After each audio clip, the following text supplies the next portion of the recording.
Tapi Yos, kamu melihat aku catat 8 ya. Ada 8 pemain yang mencatatkan debut di pertandingan pemain debut pertama di timnas.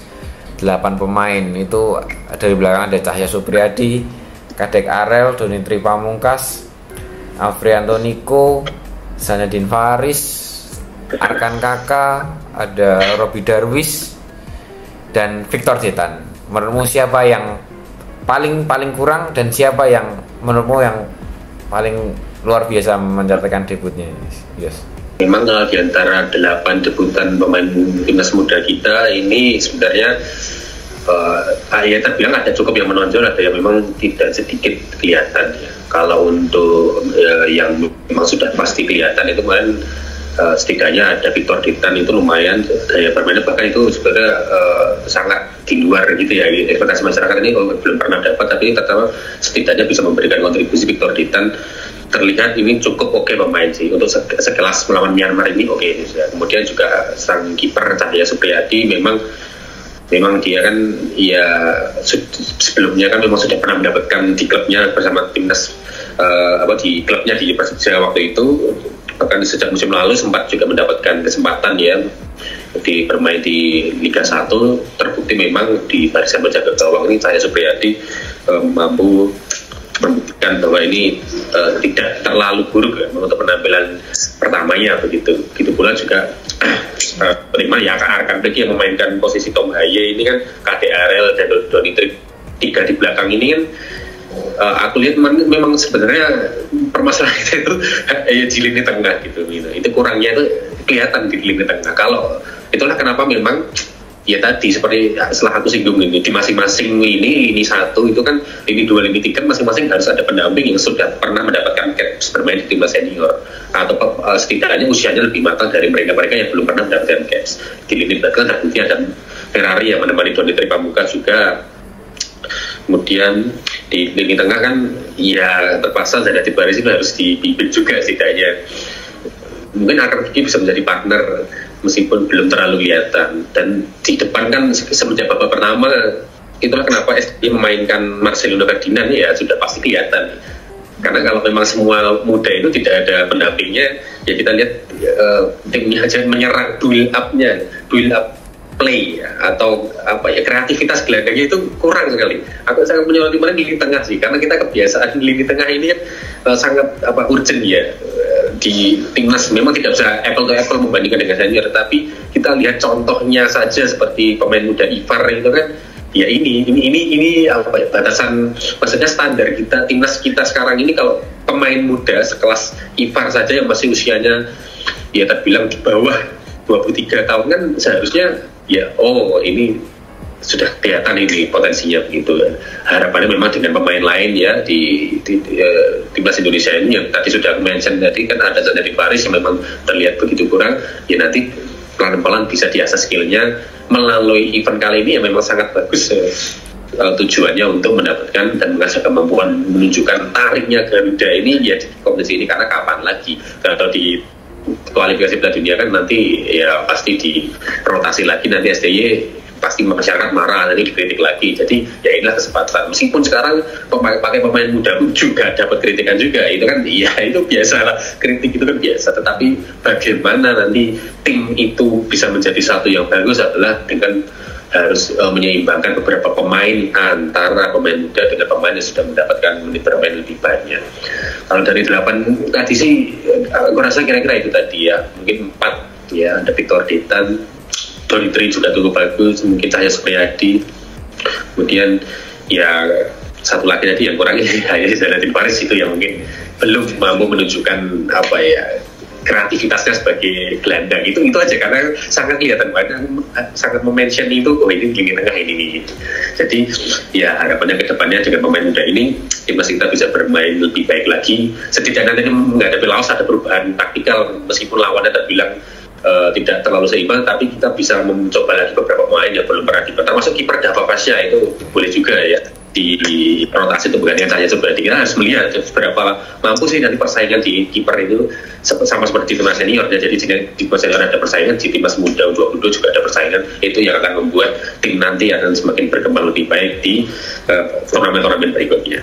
Setuju ya, Victor Detan nih menurutku, aku pun salut dengan pemain ini. Kalau nggak salah ada 3 kali aku lihat momen dia langsung melakukan pressing ke kiper, dan salah satunya itu hampir bikin kiper Myanmar itu blunder. Dan aku lihat Victor Detan ini memang paham tipe pemain yang disukai STY itu seperti apa. Jadi tipe fight, tipe selalu lari, fisik kuat, oke. Dan dia di PSM Makassar tentunya dengan di asuhan Bernardo Tavares itu mungkin di sini mungkin penonton mungkin yang belum tahu, dia kalau nggak salah ya, dia itu pernah salah satu coaching staff pelatih fisik di Sporting di Portugal, di Liga Portugal ya, salah satu klub elit di Portugal lah. Jadi secara fisik ini pemain pasti di atas rata-rata. Menurutku kalau dia tadi kita lihat konsistensinya dia terutama ketika melawan tim-tim yang benar-benar kuat, Vietnam, mungkin Malaysia atau Thailand. Apakah dia bisa memainkan seperti ini? Kalau bisa, nggak ada salahnya kita berikan kesempatan, Sintayong berikan kesempatan untuk bermain di kualifikasi. At least dari mungkin jadi cadangan dulu, entah itu masuk atau enggak, ya mungkin bisa diberikan kesempatan untuk setidaknya dia berlatih, karena dengan berlatih dia ketemu terutama pemain seperti Ragnar, pemain seperti mungkin bisa ada Ole di depan, jadi dia bisa belajar dari situ kan. Bukan hanya masalah dipanggil nggak main, dipanggil masalah nggak main gitu. Jadi pasti ada impact di luar itu gitu. Jadi itu Donitri juga cukup oke. Dan ya Zainadine Faris menurutku paling kurang. Pemain ini sebenarnya dari sekian pemain debutan ini memang paling minim jam bermainnya di klub ya. Di Persisolo itu baru main beberapa kali karena dia juga habis cedera lama ACL. Setelah dia waktu dulu persiapan Piala Dunia U20 itu kalau nggak salah ada beberapa laga uji coba dan dia cedera di situ ACL. Dia saat itu ada kabar dipastikan nggak bisa tampil di Piala Dunia U20, malah semuanya nggak tampil di Piala Dunia U20. Jadi ya itu kisah dari Zainadine. Tapi sebelum itu aku lihat Zainadine sebenarnya pemain yang bagus. Mudah-mudahan dia bisa menampilkan permainan yang oke nanti. Tapi saat melawan Laos yang tadi kamu singgung, eksperimen yang Sintayong gagal lah segala macam. Besok mumpung melawan Laos nih, apakah menurutmu akan tetap dilakukan eksperimen rotasi pemain atau menyiapkan benar-benar tim yang kuat untuk melawan Vietnam nanti, Saf? Dua pemain tadi yang aku kritik tuh, Arhan dan Donitri, mainkan di posisi asli. Nah, Donitri maju ke depan mendampingi Victor Detan. Nah, untuk Marcelino Ferdinand dia sepertinya masuk sebagai super sub lah, sebagai pemain pengganti. Nah, untuk yang striker, aku sepertinya lebih seret untuk melihat Hoki Caraka. Nah, jadi Hoki untuk trio depan ini ada Victor Detan, Hoki Caraka, Donitri.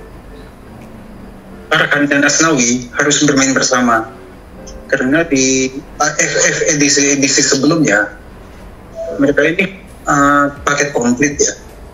Jadi sudah saling melengkapi, sudah tahu apa kekurangan kelebihan begitu. Alangkah baik mereka pada lawan Laos. Kita tetap Supriyadi lah, karena meskipun sempat diserang berdebu-debu kemarin, tapi performa cukup engkau. Nah, untuk trio back tengah kayaknya lebih ke Rudianto sih. Jadi Rudianto, Ferrari, dan Kate Karel. Kalau Kate Karel ini sepertinya ya cukup tenang aku lihat. Dia kalau dipaksa sebagai gelandang bertahan kayaknya saja gitu, menurutku saja gitu. Jadi entah dia mau jadi back tengah atau maju sebagai gelandang bertahan menemani Arkan Fikri juga tidak masalah. Ada beberapa rotasi lah yang menurutku harus dilakukan di laga lawan Laos. Gak ada salahnya sih sebenarnya, mumpung bukannya aku meremehkan Laos ya, tapi ya memang kenyataannya seperti itu. Laos ini levelnya ada di bawah Myanmar, jadi mumpung melawan Laos, Sintayong bolehlah untuk melakukan eksperimen lagi. Mungkin eksperimen yang kemarin nggak jalan, ya jangan dilakukan lagi. Kalau misalnya kemarin nggak jalan, atau mau coba lagi ya silahkan. Tapi menurutku seperti Arhan diubah dengan posisi Asnawi itu sangat nggak jalan, kecuali mungkin ada evaluasi secara permainan yang tadi aku sebut, harus bermain lebih inverted. Dan juga jangan lupa rotasi pemain seperti tadi, kiper mungkin Cahya Supriyadi bisa dirotasi dengan 2 kiper lain, ada Dava Vyasa dan Erlangga Setio. Nah, antara 2 itu mungkin kemungkinan besar akan dirotasi. Dan jangan lupa ada beberapa pemain seperti Kakang Rodianto tadi yang kau bilang itu juga belum dimainkan. Robby Darwish dan Ronaldo Kuateh kemarin juga belum main cukup lama. Ada Rivaldo Pakpahan juga, ada Raihan Hanan dari Persija, ada Ahmad Maulana itu juga dari Arema cukup bagus, bisa main di gelandang tengah dan bek kanan itu. Mungkin nanti akan dicoba, terutama pemain-pemain yang belum main kemarin lah. Dan ya, aku juga lupa dengan satu nama, Trevor Struijk. Nah, khusus ini kenapa aku tidak singgung? Karena dia alangkah baiknya sebagai super sub dulu, sebagai pengganti babak 2. Manfaatkanlah pemain-pemain yang ada dulu yang belum pernah. Ini untuk dengan tujuan untuk mempersatukan atau membuat mereka solid begitu. Jadi pemain-pemain yang kemarin dah sering bermain dicadangkan dulu begitu. Sebenarnya yang paling itu dari pemain-pemain ini adalah cedera. Gimana lihat pemain kemarin Myanmar? Aduh, apalagi nomor punggung 2 itu yang disikat kepala Marcelino. Aku cuman khawatir aja. Kan paling terpenting adalah besok tanggal 20 Maret. Itu yang paling penting daripada dari timnas Indonesia. Jadi ya seperti pemain seperti Rafael, Arhan, Marcelino, Asnawi ini memang mudah-mudahan selamat lah. Kalau aku masalah juara apapun hasil nanti mungkin belakangan, yang penting selamat dulu. Aku bilang selamat, tidak ada cedera, kembali ke klub dengan selamat, gitu aja lah. Dan oke, jumpa Laos ya pasti semua prediksi akan condong ke Indonesia, apalagi kita main di kandang. Full book semua, Stadion Manan akan penuh dengan ribuan supporter timnas Indonesia. Oke, jangan lupa like, comment, share, dan subscribe Gear Bola untuk pembahasan timnas Indonesia berikutnya. Salam sepak bola, ciao.